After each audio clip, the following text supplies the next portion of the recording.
In the mid-80s, the Roux empire split, with Michel taking over the waterside inn at Bray and Albert retaining Le Gavroche, which had moved to new premises in Mayfair.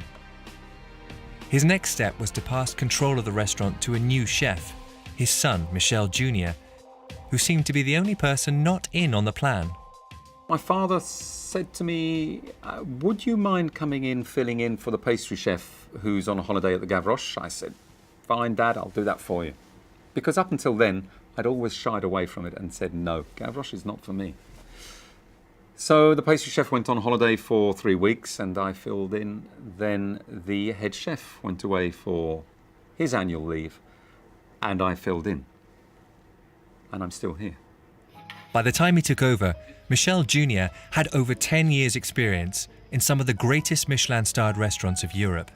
Albert felt confident in handing over Le Gavroche completely. When you give the key of the door to someone, do not interfere. Don't plunk your bloody nose into it. Most probably will not be with me anymore, my son, if I'd interfered at the beginning. It was a very emotive and hard decision to say to Dad, OK, I'll give it a go. The pressure was immense. I mean, the reputation of Le Gavroche built up over the previous 30 years or more was there. It was a burden, a huge burden. Changing a much-loved institution is really a brave and difficult thing to do. And I think that certainly Michel really suffered from that. I think he would like to have made much more wholesale changes to the menu than he was allowed to do by the Gavroche customers. It was very hurtful. Your father used to do this. Your father did that. It was better when... You can imagine the stresses. Actually, the customer comes first. And so he did, I think he made this very careful balancing act of keeping the dishes that everybody came back. Some people would come back on a weekly basis to eat the same damn dish time after time after time, you know.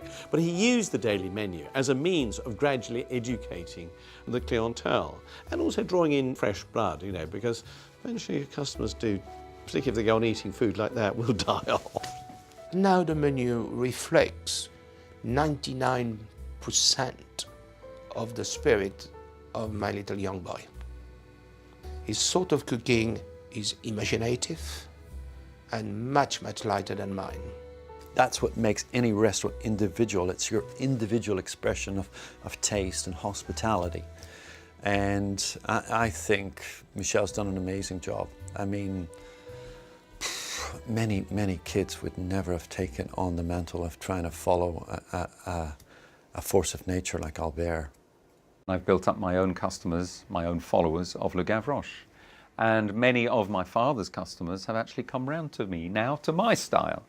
They still have their soufflé and they still have a few of the great Gavroche classics, but they enjoy as well the modern Gavroche classics.